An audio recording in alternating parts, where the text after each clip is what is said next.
게 우리가 지난 시간에 한 얘기 중에 하나가 누룩에 관한 얘기였지요. 집에 있는 헛 누룩은 치워버리고 새해가 시작되면 파스카와 함께 새 누룩을 가지고 우리들이 그런 빵을 부풀리게 해야 한다라는 그와 같은 누룩에 관한 것들. 그리고 파스카 저녁이 되면은 그때는 누룩 없는 빵을 먹어야 된다. 아마도 이 출발점은 그죠? 무언가를 마무리하고 새로운 것을 시작하는 그와 같은 그 기본적인 전통적인 그런 전례가 이제 그 전례에 역사적인 의미가 부여되는 겁니다. 그죠? 그래서 그 한 해 일정한 시간이 되면 새해가 되면 새 누룩을 가지고 새 곡식을 그러니까 새 곡식과 새 누룩을 가지고 새로운 빵을 해야 되고 기존까지 있었던 것들은 다 없애버리는 그건 굉장히 오래된 전통일 겁니다. 어떤 사회의 전통일까요? 농경사회일까요? 아니면 유목사회일까요? 농경사회, 유목은 아니죠. 농경사회의 전통입니다. 대신에 이제 파스카 양을 잡는 거는 그거는 이제 유목사회의 전통이 되겠죠. 그래서 농경사회의 전통입니다. 그런 전통에 이제 신학적 의미가 부여되는 겁니다. 그죠? 그 전에는 이제 한 해를 새로 시작하니까 모든 것이 새로워야 된다라는 일반적인 그런 의미 내지는 위생학적인 그런 의미가 있을 것 같아요. 그래서 지금까지 있었던 거는 우리도 왜 새해가 되면은 그 한번 새로 봄이 되면서 청소를 한번 싹 하는 것처럼 그렇죠. 이제 부활 맞이하기 전에 본당마다 새로운 청소를 하는 것처럼 그런 의미로 그렇죠. 집에 있는 그 부엌 다 청소하고 누룩 찌꺼기 남아 있던 거 이제 발효된 것들도 잘못하면 썩지 않아요. 그죠? 그런 것들 이제 다 치우고 이제 새로운 누룩으로 새로운 곡식과 새로운 빵을 거기다가 이제 새로운 역사적 의미가 부여되는 겁니다. 왜 그렇게 해야 되나? 왜냐하면 우리들이 이집트를 탈출할 때 이런 일이 있었는데 그것을 기억하기 위해서 우리가 누룩 없는 빵을 먹는다라는 의미로. 그래서 탈출기에 그런 그 저자는 그런 의미로 기존에 있었던 그들이 그 누군가로부터 배워온 내지는 이스라엘 민족 안에 있었던 그런 전통을 신학적으로 재해석하는 그것으로 우리가 누룩 없는 빵에 대한 이런 탈출기의 그 텍스트 해석을 우리가 만날 수 있습니다. 그럼 거기서 끝나면은 안 됩니다. 그죠? 제가 여기서 해드리는 거는 이 성석 구절을 어떻게 이해할 수 있을까 하는 것까지는 해드리지만은 그죠? 그걸 바탕으로 여러분들이 뭐를 해야 되죠? 묵상을 해야 합니다. 그렇죠? 근데 제가 해드린 데까지만 해서 알아들었어. 전화 왔습니다. 딱 전화 소리가 그 소리네. 알아들었어. 라고 끝난다면 그거는 성서백주간의 어떤 목적이 아닌 것 같아요. 중요한 건 그렇게 알아들은 걸 가지고 내가 어떻게 내 삶 안에서 묵상할 수 있을 것인가 라는 것에 대한 내용입니다. 그렇죠? 헛 누룩을 치우고 새 누룩으로 이제 새로운 시간을 시작한다라는 것 우리들이 묵상 안에서 어떤 가능성이 있겠습니까? 그건 결국 어떤 이야기를 오늘을 살고 있는 사람들이 그 얘기를 통해서 알아들을 수 있을까요? 일정한 시간이 되면 옛 것들과는 이별하고 새로운 것을 시작해야 된다. 그 가장 결정적인 사건이 어떤 사건입니까? 예수 사건입니다. 그래서 예수님이 와서 그래서 어떤 이야기를 하십니까? 세수를 새 부대에 집어넣어야 한다라는 그렇죠? 그런 이제부터 뭔가 새로운 시간이 시작한다라는 것에 대한 그렇죠? 그 마지막 그 결정적인 새로움은 뭐냐? 그게 바로 그 그리스도교의 기본 그 신앙의 아주 중심에 있는 종말 사건입니다. 그렇죠? 우리에게 종말은 왜 필요한가? 하느님께서 완전히 새로운 것을 시작하시기 위해서 우리에게 종말은 필요하다. 그러니까 우리는 종말을 기다립니까? 아니면 종말을 무서워하고 종말로부터 도망가려고 그럽니까? 기다립니다. 그렇죠? 물론 우리가 뭐 세상아 망해버려라 뭐 이런 이야기를 하는 그와 같은 부정적인 의미에서의 종말론을 얘기하는 것은 아니지만 주님 어서 오소서 그리하여 우리가 새로운 것을 시작할 수 있게 우리와 함께 하소서라는 그런 종말을 기다리는 마음. 그렇죠? 그거는 지금까지 우리가 익숙해져 왔던 것들 우리가 알고 있었던 것들 그런 것들을 떠날 수 있는 마음 집에 있던 헛누룩을 치워버릴 수 있는 마음과 연결이 되는 겁니다. 이것을 개인적인 신앙의 차원 내지는 실존적인 신앙의 차원으로 내리고 오면은 어떤 낱말이 될까요?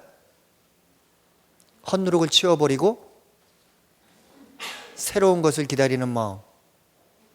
맞습니다. 그것이 실존적인 차원으로 내려오면 회개가 되는 겁니다.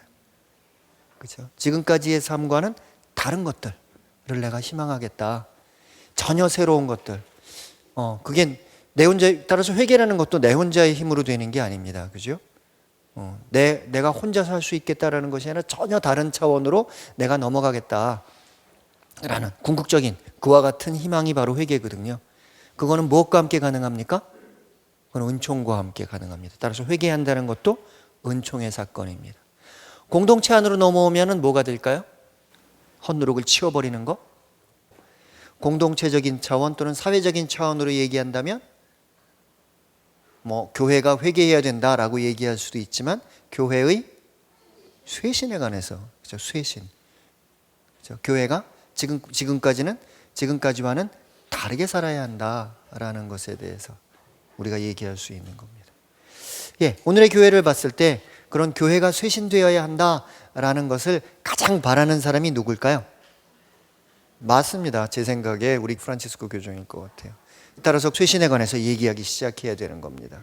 그래서 한국 교회 이대로 좋은가? 어떤 것이 바뀌어야 될까? 한국 교회는 어떤 꿈을 꾸어야 할까? 그렇죠? 우리가 떠나야 될 곳은 무엇이고 꾸어야 할 꿈은 무엇인가? 이런 것들에 관해서 얘기해야 되는 겁니다.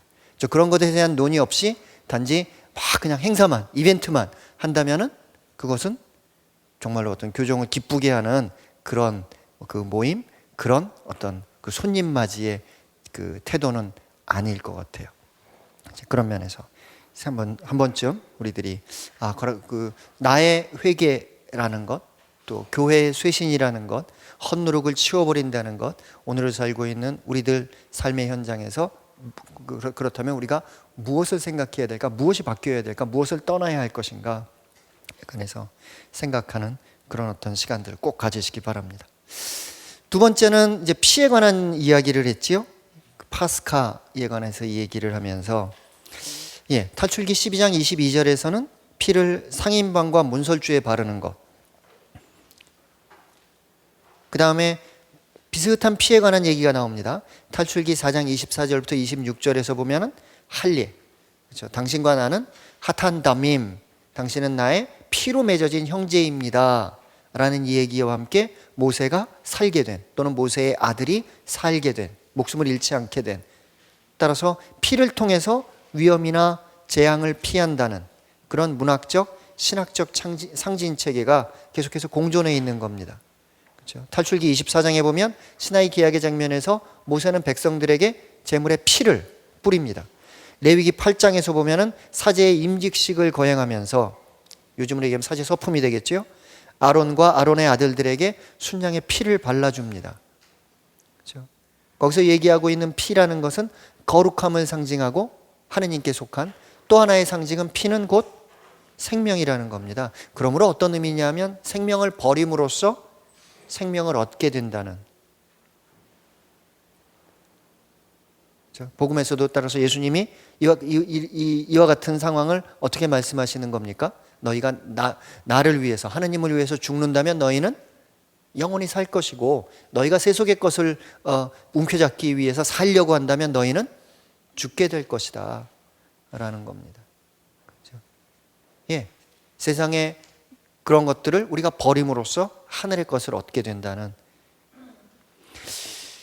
그런 의미에서 그 마태오복음 26장에도 보면 예수님께서 최후의 만찬을 하면서 계약의 피에 관해서 언급하십니다. 그리고 우리가 미사 때마다 그 얘기를 하죠. 이 잔은 바로 계약의 피가 들은 잔이다. 그러니까 너희는 이것을 받아 마시고 영원한 생명을 얻어라 라는 그와 같은 말씀들, 신약의 안에서도 같은 의미가 담겨 있습니다. 그런 의미에서 한편으로는 세속적인 것을 버리고 천상적인 것을 찾는, 이 세상에서의 생명을 버리고 영원한 생명을 찾는 그와 같은 구도 안에서, 또 다른 한편으로는 그와 같은 피라는 극단적인 상징을 선택함으로써 하느님의 보호를, 어떤 안전한 보호를 얻게 되는 그런 어떤 두 가지 틀 안에서 우리는 이 파스카에서 양의 피를 가지고 문설주와 상인방에 바르는 그런 예식을 이해할 수 있습니다. 27절에 나오는 표현이 재미있는데요. 아마 지난 시간에 이걸 설명 안 해드렸을 겁니다. 그리고 그는 우리 집들을 구해주셨다. 이거를 그냥 유대목만 딱 잘라서 읽으면 아파트 값이 올라갔나? 뭐 우리가 이렇게 이해할 수 있겠지만 그런 뜻은 아닙니다. 집들을 구해주셨다라는 것 안에서 구약 성경이 갖고 있는 집에 관한 좀 특별한 의미를 우리가 이해해야 합니다. 집이라는 말과 구약 성경 안에서 집안, 가문 이런 말들은 다 한 단어를 씁니다. 바잇이라는 한 단어를 씁니다. 그런데 그것이 누구냐? 뭐 예를 들어 야곱 집안 그러면은 야곱과 야곱에게 딸린 모든 것을 다 이야기합니다. 특히 야곱의 부인, 야곱의 아들들, 야곱의 종들, 야곱의 가축들 이런 것들. 그 모든 것들이 야곱 집안에 들어갑니다. 따라서 집과 그 사람은 자주 동일시됩니다. 마찬가지 그런 틀 안에서 하느님과 하느님의 집도 동일시됩니다. 즉 성전은 하느님입니다. 구약에서 크게 하느님과 동일시되는 것은 세 가지가 있습니다. 하느님의 이름, 하느님의 집, 하느님의 법. 따라서 누군가가 하느님의 이름을 함부로 부른다면 그것은 신을 함부로 대하는 태도이고 하느님을 함부로 대하는 태도이고 하느님의 성전을 함부로 얘기한다면 그것도 역시 하느님을 함부로 대하는 태도이고 하느님의 법을 훼손한다면 그것도 역시 하느님을 함부로 대하는 태도입니다. 그런데 그런 구약의 관점에서 보면 신약의 예수님이 그 세 가지를 다 해요. 그렇죠? 신약 성경 보면은 예수님의 갈릴레아 활동 안에서 주로 드러나는 게 뭡니까? 율법 논쟁입니다. 그 바리사이들이 율법학자들이 예수님에게 와가지고 자주 다음과 같은 질문을 던집니다. 율법에는 이렇게 써 있는데 당신은 왜 이렇게 합니까? 안식일에 일을 하지 말라고 했는데 당신은 왜 사람들을 고쳐줍니까? 다른 날 고쳐도 되는데, 그렇죠? 뭐 이렇게 그 안식일에는 그런 그 일 같은 거 하지 말라고 그랬는데 당신의 제자들은 왜 이런 일을 합니까? 신약 성경의 전반부는 복음서의 전반부는 율법 논쟁입니다. 복음서의 후반부는 뭡니까? 성전 논쟁입니다. 예수님이 성전에 들어가서 환전상들, 비둘기 파는 사람들, 뭐 그런 작은 재물 파는 사람들 쫓아내고 성전에 관해서 뭐라고 얘기하십니까? 너희가 이거 무너뜨려라. 내가 그럼 사흘 안에 다시 세우겠다. 그렇죠? 따라서 하느님의 율법, 하느님의 성전, 그다음에 예수님이 자기를 누구라 그러죠? 하느님의 아들이다. 그러면서 하느님의 이름. 그러므로 유다인들의 이런 신학적인 관점 안에서 보면은 예수님은 하느님을 모독하는 그와 같은 어떤 자신들이 갖고 있는 신학적 틀 안에서는 그렇게 하느님을 따르는 사람이라고 볼 수 없는 그런 어떤 신학적인 딜레마를 가지고 예수라는 존재가 유다인들 안에 드러나는 그것을 우리가 이해해야 합니다. 따라서 제가 이 얘기를 여기서도 한번 한 것 같고 뭐 신학교에서도 학생들 가르치면서 자주 이런 이야기를 하는데 뭐 그런 얘기를 제가 학생들한테 자주 합니다. 나도 참 자신이 없다. 그죠? 내가 만약 예수 시대에 태어났다면, 그 다음에 내가 예수 시대에도 신학자였다면 나는 예수님을 이해할 수 있었을까? 그죠? 그 광장에 가서 빌라도에게 재판받는 예수님 그 옆에 구경하면서 십자가에 못 박으시오라고 주먹을 흔들지는 않았겠지만 참 어떻게 내가 갖고 있는 그 신학, 내가 갖고 있는 체계, 내가 갖고 있는 틀 안에서는 참으로 이해하기 어려운 분이다 라는 그런 면에서 한편으로는 유다인들의 그 예수님을 그렇게 공격했던 유다인들이 좀 이해도 간다. 하늘나라 가서 제가 이러다 야단 맞을 것 같아요. 네가 어떻게 그럴 수가 있어? 뭐 그러면서 예수님이 저한테 야단치실지 모르겠는데 예, 맞습니다. 구약을 보면은 그런 것들이 바로 하느님이거든요. 하느님의 집, 하느님의 율법, 하느님의 이름. 근데 예수님이 와서 그렇죠? 그것을 굉장히 그 신중심적이 아니라 인간 중심적으로 해석을 하시는 겁니다. 그렇죠? 그것을 유다인들이 알아들을 수 있었을까? 이 문제에 관해서 우리가 마찬가지죠. 우리도 오늘의 신앙생활을 하면서 자주 어떤 생각을 합니까? 우리도 역시 율법주의적인 그런 생각을 자주 하는 것 같아요. 본당 신부하다 보면 이런 얘기 자주 듣습니다. 신부님, 옆에 있는 어떤 자매가 어떻게 했는데 그거 틀린 거죠. 이런 식의 것들. 이렇게 하면 안 되죠. 이런 것들, 그죠? 예, 여러분들도 이렇게 신앙생활하면서 다른 사람에게 곱지 않은 시선이 갈 때가 있죠. 저거 저렇게 하면 안 되는데, 그런 식의 어떤 율법주의적인 형제 자매를 보기보다, 그죠? 어떤 율법주의적인, 그죠? 저도 그런 생각 많이 했어요. 그러니까 그 신부님들이 대한문에서 쌍용차 해고자들을 위해서 미사를 하셨거든요. 저는 이 자리에서 제가 부끄럽지만 고백합니다만 한 번도 거기 안 갔어요. 한편으로는 쌍용차 해고자들 그런 분들 정말 불의한 일을 당했고 어떻게든지 도와야 된다라는 생각을 했지만은 한 번도 거기 가지 않았어요. 왜 그러냐 하면 그 생각 때문에 그랬습니다. 이게 미사인데, 그죠? 미사인데 그렇게 거리에서 그렇게 그런 식으로 또 잘못하면은 어떻게 보면은 미사가 사람들을 선동하는 그런 도구로 쓰여지는 거 아닌가, 이런 생각 때문에 조금 좀 가야 되나 말아야 되나 그러다가 항상 이렇게 머뭇머뭇하다가 못 갔어요. 결국 이제 대한민국 미사는 이제 마무리가 됐는데요. 근데 나중에 거기 그 쌍용차를 돕는 그 심리학자가 있습니다. 정혜신 박사라는 분이 그 얘기를 하는 걸 들으면서 내가 참 잘못 생각했구나. 그분이 그 얘기를 하는 겁니다. 쌍용차에서 그렇게 해고 사건이 있고 또 경찰이 들어가서 폭력적으로 용역들과 그 노조를 탄압하고 이러는 과정 안에서 또 그것이 수습되는 과정 안에서 굉장히 많은 사람들이 자살을 했어요. 20명이 넘는 사람들이. 그런데 신부님들이 대한문에서 미사를 시작하고 수녀님들이 미사에 오셔서 그 돌아가신 분들을 위해서 기도하고 영정사진 앞에서 수녀님들이 꽃을 놓고 하면서 단 한 사람도 자살하지 않은 겁니다. 그렇죠? 그래서 제가 그 얘기를 들으면서 그 생각을 했어요. 내가 잘못 생각했구나. 그래서 예수님이 뭐라고 그러셨습니까?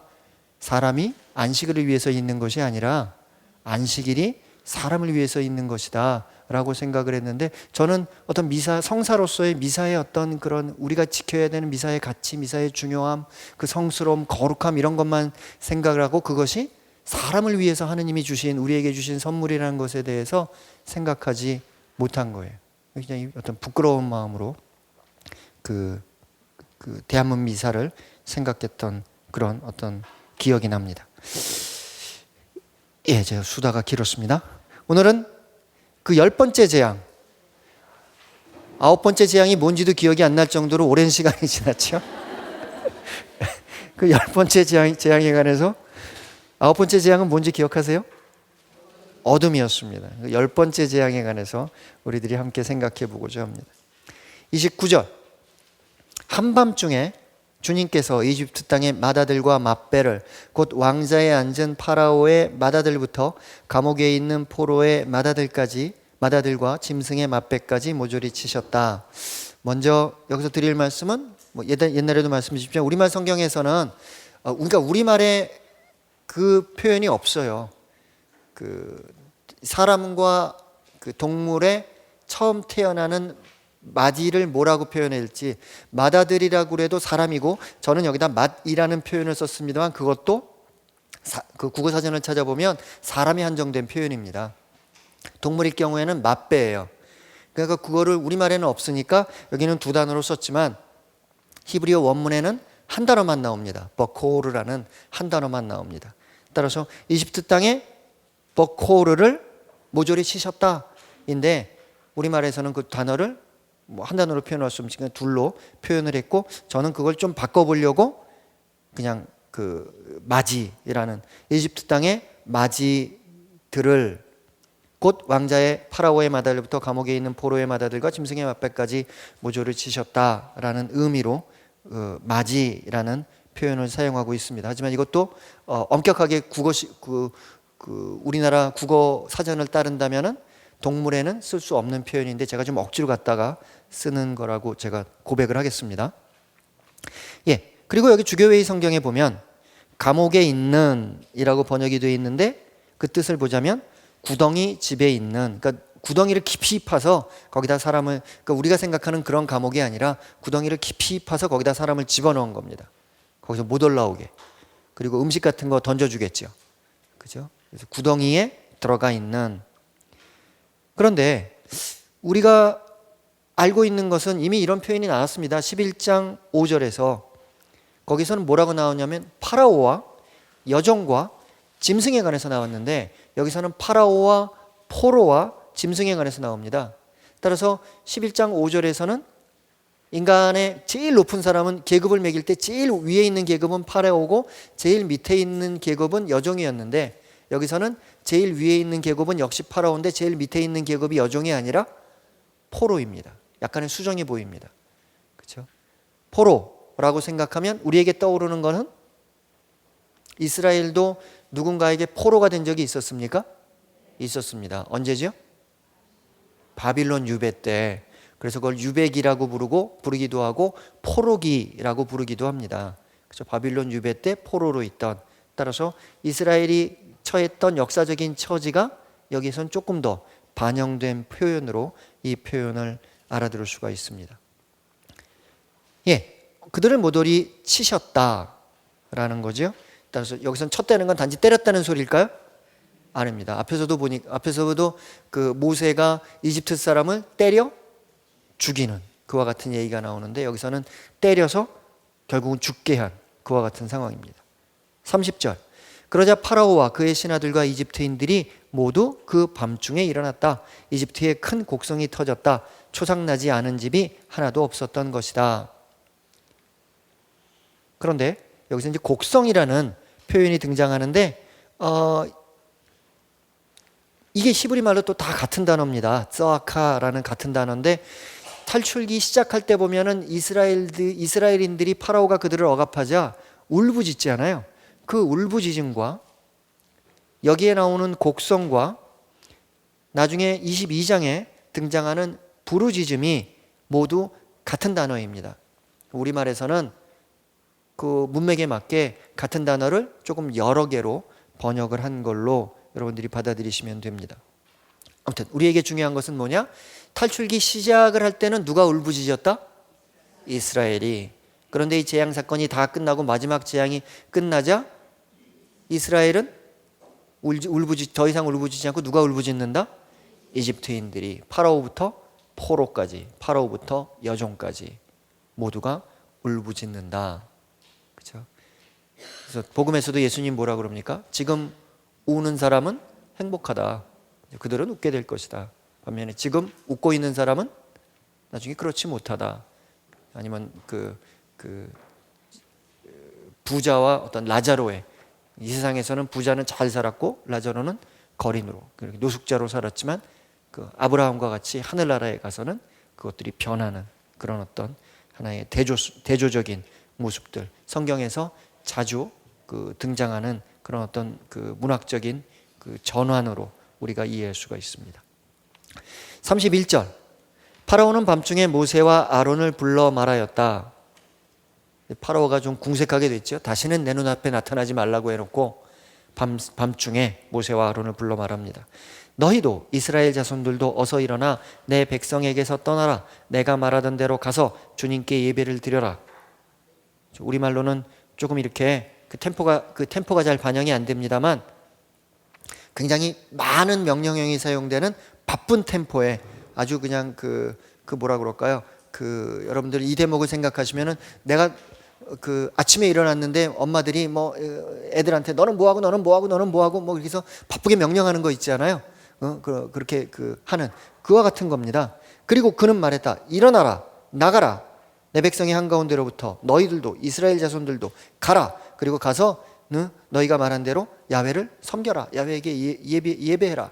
근데 이게 이제 바쁜 템포로 들어가는 겁니다. 빠르게 얘기하고 있는 그와 같은 내용입니다. 예. 29절부터 31절에는 보면은 밤중이라는 것이 계속 나옵니다. 29절 시작할 때 한밤중에, 그죠? 30절 모두 그 밤중에 일어났다. 31절 파라오는 밤중에, 그죠? 같은 단어가 이렇게 반복이 됐는데 조금은 의도적인 것 같습니다. 일반적으로 밤이라는 시간은 사람들이 활동하지 않는 시간입니다. 사람들이 집에서 나오면은 안 되는 시간입니다. 집 안에 들어가서 보호를 받아야 되는 시기예요. 그렇죠? 그런데 밤에 밖에 나오면은 자꾸 이상한 일이 생겨요. 밤에는 성경을 한번 쭉 이렇게 생각해 보면은 좋은 일이 생깁니까? 좋지 않은 일이 생깁니까? 좋지 않은 일이 생겨요. 좋지 않다기보다는 조금은 좀 두려운 일들이 생깁니다. 야곱 같은 경우에는 집으로 라반을 떠나서 집으로 돌아오다가 야복강까지 됐는데, 야복강 앞에까지 왔는데 누구를 만납니까? 하나님의 천사를 만납니다. 천사를 만나서 사이좋게 있습니까? 아니면 싸웁니까? 싸웁니다. 그렇죠? 그러다가 마지막까지 아침이 되는데도 발목을 잡지 않고 놓아주지 않고 당신이 나를 축복해 주십시오라고 축복을 얻어내는, 그러면서 이스라엘이라는 이름을 얻게 되는 그 이야기를 기억하실 겁니다. 모세도 하느님을 만나고 나서 이제 백성에게 가기 위해서 길을 가는데 한밤중에 어떤 일이 일어납니까? 야훼가 와서 그를 죽이려고 합니다. 할례를 하고 나서야 겨우 생명을 유지할 수 있는. 따라서 밤이라는 시간에 하느님을 만나는 것은 이건 좀 두려운 일입니다. 좀 무서운 일입니다. 그렇죠? 여기서도 밤중에, 그렇죠? 따라서 밤에 하느님의 천사가 이제 등장하는데 이거는 기쁜 일입니까? 아니면 무서운 일입니까? 무서운 일입니다. 그렇죠? 예, 뭔가 다른 한편으로는 밤에 그렇게 아이들이 죽고 그 밤에 모세를 불러서 그 밤에 그들로부터 나가라고 한 그런 어떤 급박한 시간적 묘사를 이것을 통해서 하고 있다고 볼 수도 있고, 또 다른 한편으로는 아까도 말씀드렸지만 아홉째 재앙이 어둠과 관련된 재앙이었잖아요. 그렇죠? 따라서 그 아홉째 재앙과 연관된 계속해서 밤인 그와 같은 상황 안에서 열째 재앙을 연결시키는 그런 어떤 묘사라고 우리가 이해할 수도 있겠습니다. 자, 이제 파라오는 온 이스라엘이 그들의 가축과 함께 광야로 가서 야훼에게 예배드리는 것을 허락하고 있습니다.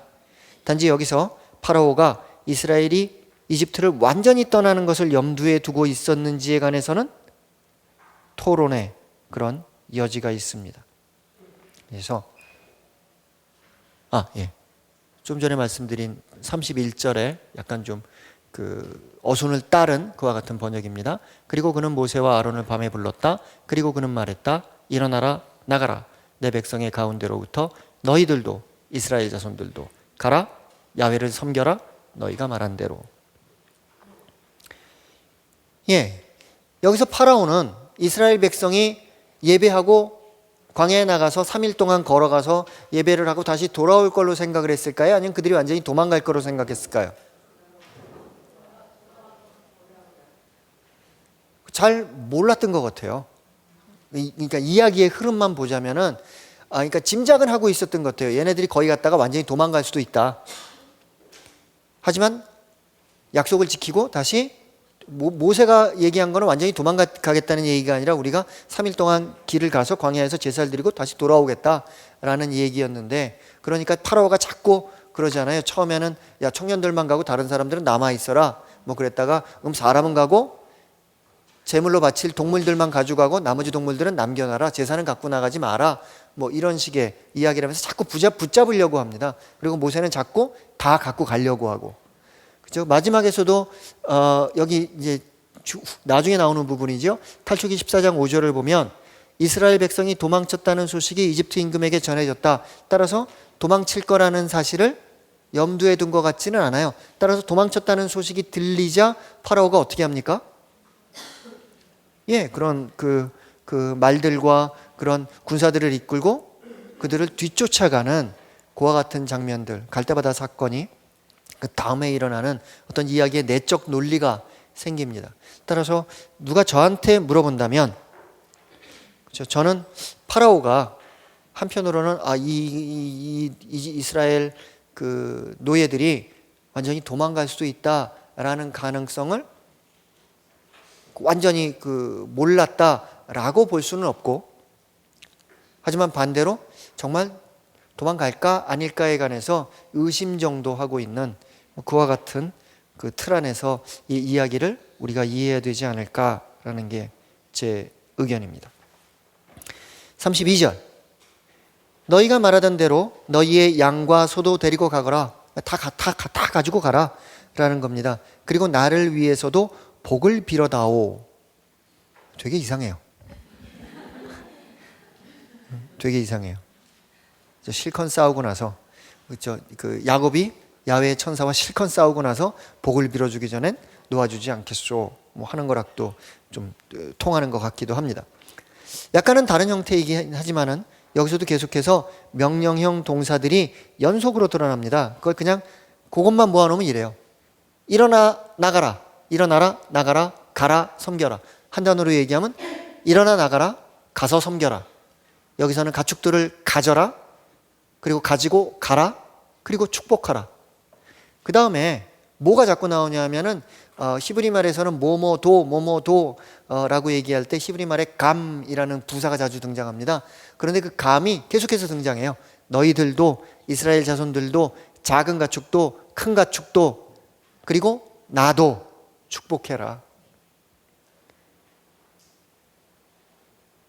조금은 우리가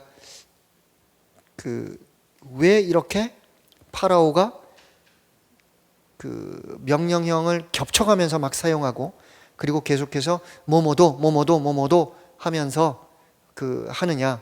왜냐하면 여기서 우리가 그 저자가 독자들에게 들려주고 싶은 거는 뭐냐면 파라오가 이스라엘 백성들이 이집트를 빨리 떠나는 것을 바라고 있는 그와 같은 뜻으로 이런 표현들의 아주 집중적인 등장을 우리가 이해할 수 있습니다. 따라서 여기서 파라오는 뭐 이런 거죠. 내가 무조건 항복할 테니 빨리 떠나라. 너희 더 이상 보기도 싫다. 그것을 통해서 파라오의 아들이 또는 이집트의 마지들이 되살아나는 것은 아닙니다. 하지만 이제 끔찍하다. 떠나라 라는. 복을 빌어달라 라는 것이 문제가 됩니다. 나도 축복하라 라는 표현인데요. 첫 번째로 우리가 알아들을 수 있는 것은 이스라엘이 광야로 가서 제사를 드리면서 파라오를 위해서 빌어달라 라는 의미로 이해할 수 있고, 또는 두 번째로는 이 재앙을 당장 멈추어 달라. 다른 아이들은 죽지 않게 해달라. 이집트의 모든 아이들이 죽으면 안 된다 라는 의미로 이해할 수도 있고, 또는 아주 제의적으로 서로 헤어지면서, 우리말에서도 서로를 축복하죠. 헤어지면서 뭐라 그럽니까? 안녕히 가세요. 이게 축복입니다. 안녕히 가세요. 나는 당신의 안녕을 기원합니다. 축복입니다. 그렇죠? 하지만 서로 이렇게 속에 칼을 품고도 말로는 안녕히 가세요. 상대방이 가다가 사고 날 거를 바라면서도 인사는 안녕히 가세요 라고 이를 악물고 우리가 할 수 있죠. 그렇죠? 이제는 그 축복의 그 마음은, 더 이상 축복한다라는 마음은 조금 사라지고 뭐만 남은 겁니까? 축복의 형식만 남아있는 겁니다. 따라서 여기서도 단지 정말로 진심으로 축복해달라라는 것이 아니라 그냥 잘 가라, 안녕히 가라 라는 그와 같은 인사로서, 제의적인 축복으로서, 형식적인 축복으로서 이것을 이해할 수도 있지 않겠느냐라는 세 가지 의견이 있습니다. 특별히 어떤 의견도 있냐면, 다우베라는 사람이 학자가, 이 사람 유다인입니다. 유다인 학자가 얘기한 의견인데요. 옛날에는 주인이 종을 풀어주면 그렇게 해방된 종들이 떠나면서 주인을 축복하는 그와 같은 예식이 있었는데, 그 전통이 여기에 반영됐다고 볼 수도 있지 않겠느냐라는 의견을 얘기합니다. 신명기 15장과 24장에도 비슷한 흔적이 나옵니다. 33절. 자, 지금까지는 파라오에 관해서 얘기했다면 이제부터는 이집트인들이, 지금까지는 파라오가 모세와 아론에 대해서 얘기한 거라면, 이집트를 대표하는 파라오와 이스라엘을 대표하는 모세와 아론. 33절에서는 이집트인들과 이스라엘의 관계입니다. 이집트인들은 우리가 모두 죽게 되었구나 하면서 이스라엘 백성에게 자기네 땅에서 어서 떠나라고 재촉합니다. 근데 여기서 재촉한다라는 동사가 히브리말 동사에서 강해지다, 강하게 하다. 우리말 표현으로 우리말 번역에서는 파라오의 마음이 완고해졌다. 또 파라오의 심장이 완고해졌다. 완고하게 만들었다라는 표현과 같은 같은 동사가 사용이 됩니다. 따라서 여기서는 우선 1차적인 의미는 강하게 그렇게 얘기했다. 강하게 이스라엘을 쫓아냈다라는 겁니다. 따라서 제가 이 대목을 얘기하면서 이스라엘이 이제 다음 파라그래프에 가서 이스라엘이 이집트를 떠난 거냐 아니면 이집트에서 쫓겨난 거냐 라는 것에 대한 그 뉘앙스가, 그 어감이 분명하지 않다는 말씀을 드립니다. 여기서 요 단어만 가지고, 요 문장만 갖고 생각한다면 이스라엘은 이집트로부터 쫓겨난 겁니다. 예. 그 다음에 이제 그 책에는 여성형, 남성형 이런 얘기가 나왔는데 문법적인 얘기라서 그건 뛰어넘겠습니다. 34절. 그래서 이스라엘 백성은 빵 반죽이 부풀기도 전에 반죽 통째 옷에 싸서 어깨에 둘러매었다. 예, 빵 반죽이 부풀지 않았다라는 데는 두 가지 가능성이 있어요. 반죽을 하고 누룩을 아직 집어넣지 않았거나, 아니면 누룩은 넣었지만 빵 반죽이 아직 부풀기 전에 빨리 떠나는 바람에 반죽이 부풀지 않은. 근데 제가 빵 만드는 법을 전에 한번 배웠는데 까먹었어요. 빵을 이렇게 밀가루를 물에다 이렇게 해가지고 반죽을 하잖아요. 그러면서 이스트를 언제 넣습니까? 반죽할 때 넣어요? 다 하고 나서 넣는 건 아니고? 그러면 내가 어떻게 알아 그걸? 제가 그 첫 본당 신부를 할 때 그런 생각을 했어요. 주일날마다 아침에 그 빵을 만들어서 주일 미사 새벽에 온 분들, 아침에 온 분들이랑 같이 빵과 차를 먹으면 얼마나 좋을까. 그래서 빵 만드는 기계를 다 이제 살 생각을 했어요. 살 생각을 하고 이제 알아봤어요. 거기에는 굉장히, 첫 번째 본당이 주방이 굉장히 넓었기 때문에 기계를 놓을 때가 있었어요. 그랬더니 그렇게 많은 돈을 안 들이고 한 200~300만 원 정도면은 그렇게 한 70~80명의 신자들이 충분히 먹을 수 있는 빵을 만들 수가 있더라고요. 근데 뭐 발효기도 있고 반죽기도 있고 나중에 빵 보관하는 것도 있고, 그런데 그 값이 비싸지 않았어요. 그래서 이제 그걸 주문하려고 그랬는데 갑자기 주교님이 딴 본당으로 가라고 그래서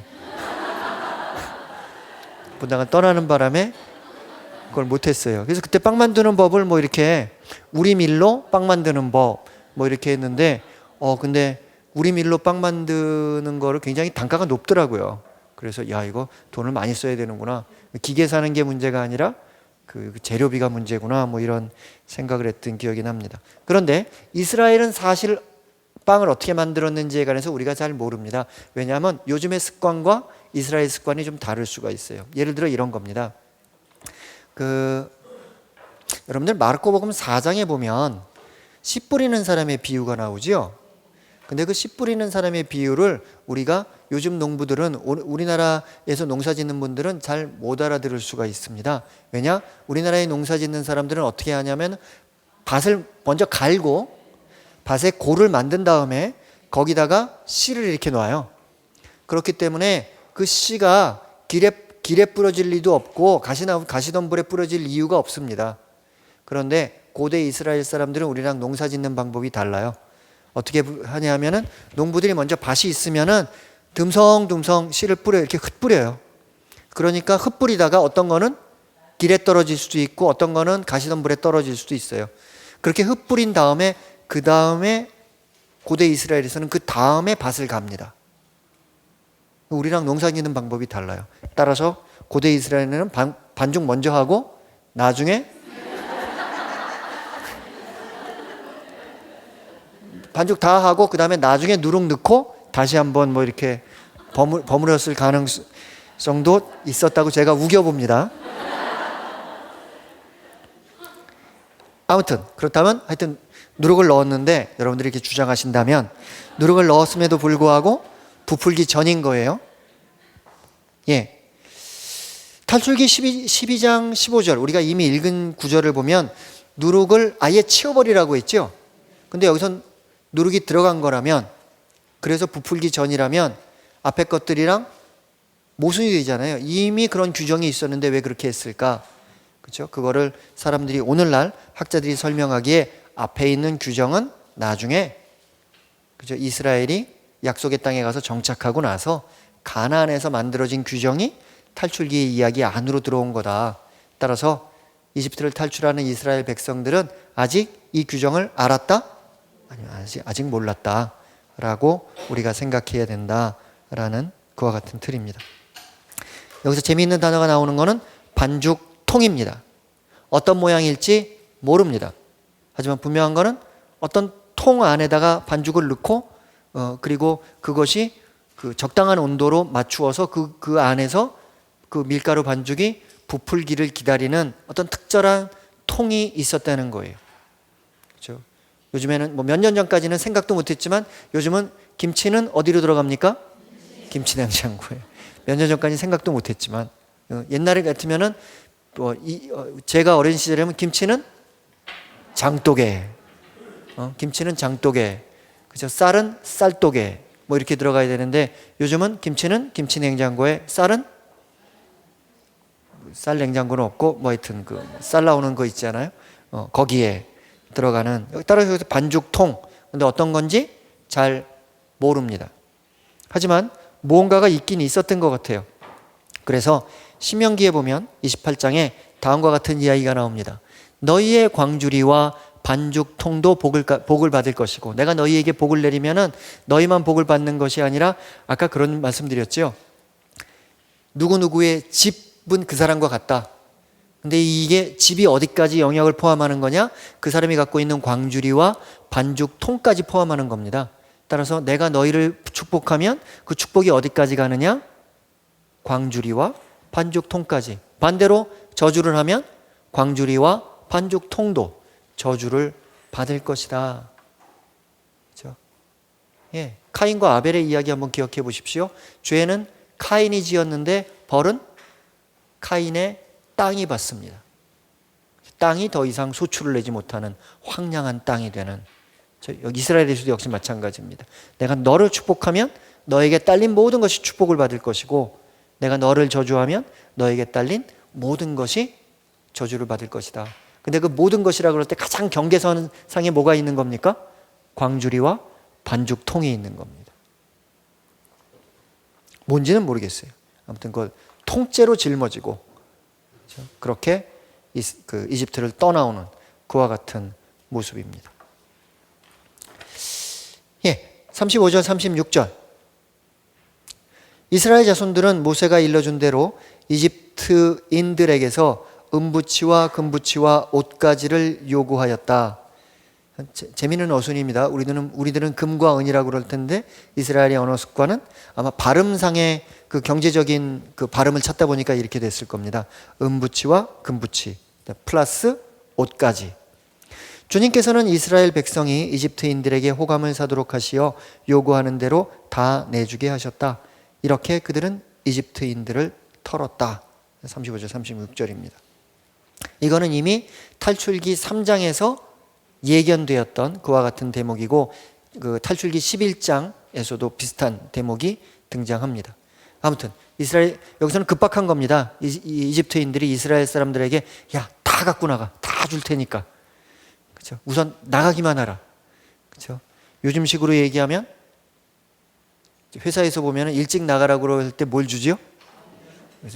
명예퇴직과 좀 이렇게 관련된 뭐 그런 걸로 우리가 이해할 수도 있을 것 같아요. 하여튼 빨리 떠나기만 해라. 그런데 한 단어가 좀 이상한 단어가 등장해요. 이게 참 설명하기 어렵습니다.